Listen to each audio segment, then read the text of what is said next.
مفتی یاسین نظامی صاحب، رسول خدا صلی اللہ علیہ وآلہ وسلم سے کتنی بے مثال عقیدت اور محبت تھی حضرت شفا کو، اور حضرت علیہ الصلاۃ والسلام بھی کتنی شفقت فرماتے تھے، کتنا اعتماد فرماتے تھے، اور خصوصاً وہ جو ان کے گھر میں استراحت کا معمول مبارک ہے، ارشاد فرمائیے۔ بسم اللہ الرحمن الرحیم۔ حضور بہت بہت شکریہ۔ ہماری ممدوحہ جن کا لقب شفا، ذات بھی شفا اور کام بھی شفا، سبحان اللہ۔ نبی کریم صلی اللہ علیہ وآلہ وسلم کے ساتھ ان کی عقیدت اور محبت کو دیکھنے سے پہلے جب یہ ہجرت کر کے مدینہ منورہ آتی ہیں تو اللہ کے پیارے رسول صلی اللہ علیہ وآلہ وسلم ان کے لیے گھر کا انتخاب فرماتے ہیں جی۔ وہ گھر اللہ کے پیارے رسول نے انہیں عطا فرمایا ہے، اور وہ مارکیٹ کے قریب ہے، وہ مارکیٹ کے بھی قریب ہے اور ساتھ ساتھ مسجد کے بھی قریب ہے، اور رسول خدا نے وہاں کہیں اس کے قریب عید بھی پڑھی ہے۔ سبحان اللہ۔ اب اس میں ایک بڑی اہمیت کی حامل بات یہ ہے کہ اللہ کے پیارے رسول نے اس گھر کو ان کے لیے منتخب کیوں فرمایا؟ سبحان اللہ، سبحان۔ اس کی 3 وجوہات ہیں۔ نمبر 1 علم، نمبر 2 شفا، اور نمبر 3 خدمت ہے۔ یعنی آپ کا گھر جو ہے وہ علم کا بھی مرکز تھا، واہ، شفا کا بھی مرکز تھا، اور خدمت کا بھی مرکز تھا۔ سبحان اللہ۔ نبی معظم شفیع مکرم صلی اللہ علیہ وآلہ وسلم ان کی عقیدت اور محبت کو دیکھتے ہوئے آپ ان کے گھر تشریف لے جاتے تھے۔ عقیدت اور محبت بھی تھی، لیکن ساتھ ہی ساتھ دین کے یہ پہلو بھی تھے، تاکہ ان کے گھر کو علم کا مرکز بنایا جا سکے، بالکل صحیح فرما رہے ہیں، تاکہ ان کے گھر کو شفا کا مرکز بنایا جا سکے۔ نبی کریم صلی اللہ علیہ وآلہ وسلم جب آپ ان کے گھر تشریف لے جایا کرتے تھے تو اللہ کے پیارے رسول صلی اللہ علیہ وآلہ وسلم ان کو باقاعدہ دین کا علم سکھایا کرتے تھے۔ بے شک۔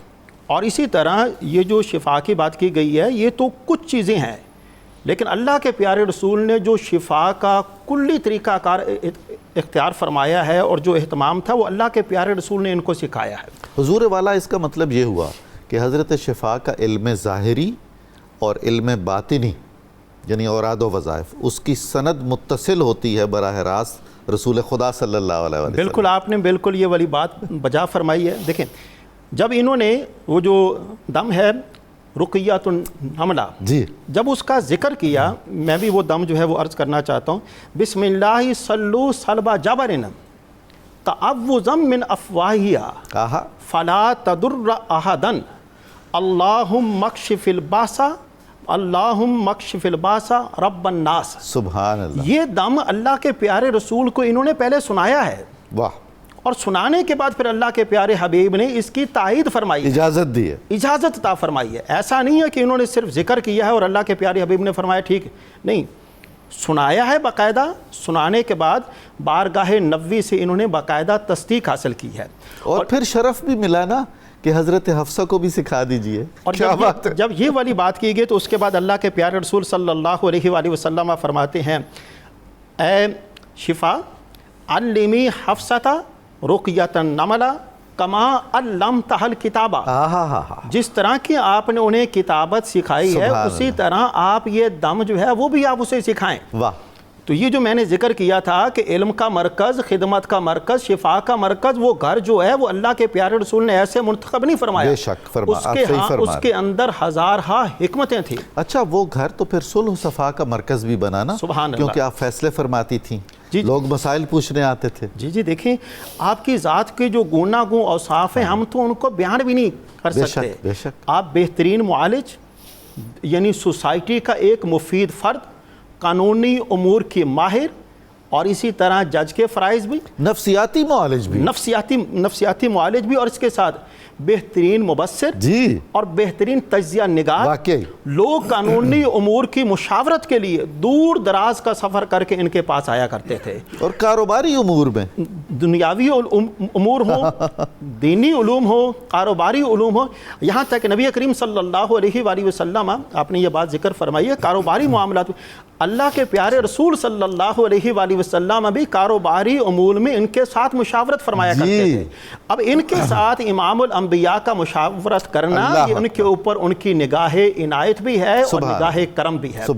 نبی کریم صلی اللہ علیہ وآلہ وسلم جو ان کے گھر آپ آرام فرمایا کرتے تھے، یہ حضور کی بڑی دلجوئی فرمایا کرتی تھی، اور اس کے ساتھ ساتھ انہوں نے اللہ کے پیارے رسول کے لیے ایک تہبت کا اہتمام فرمایا، اور اس کے ساتھ ساتھ ایک بستر مبارک کا بھی اہتمام فرمایا، اور اس کو بڑی عقیدت اور محبت کے ساتھ یہ سنبھال کر رکھا کرتی تھی۔ اور انہوں نے یہی تبرکات جو ہیں، دیکھیں وہ جو تبرکات ہیں ان کو جسم اطہر کے ساتھ مس ہونے کا شرف حاصل ہے۔ کیا بات! انہوں نے وہ ساری زندگی اپنی جان سے بڑھ کر ان تبرکات کی حفاظت کا فریضہ سر انجام دیا ہے، یہاں تک کہ جب دنیا سے پردہ کرنے لگی ہیں تو دنیا سے پردہ کرنے کے بعد اپنے صاحبزادے کو سیدنا سلیمان ان کو بتایا کہ میرے بیٹے آپ نے ان تبرکات کی حفاظت کرنی ہے، اور اس کے بعد ان کی حفاظت کی جو اہتمام ہے وہ ان کے صاحبزادے جو ہیں وہ فرمایا کرتے تھے۔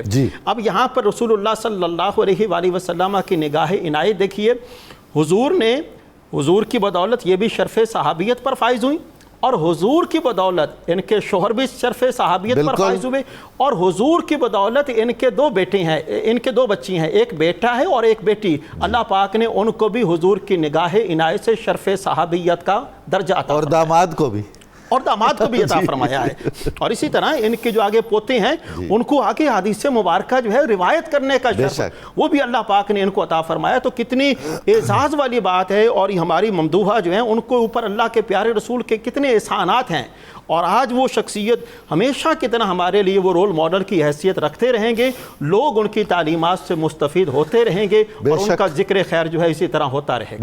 بے شک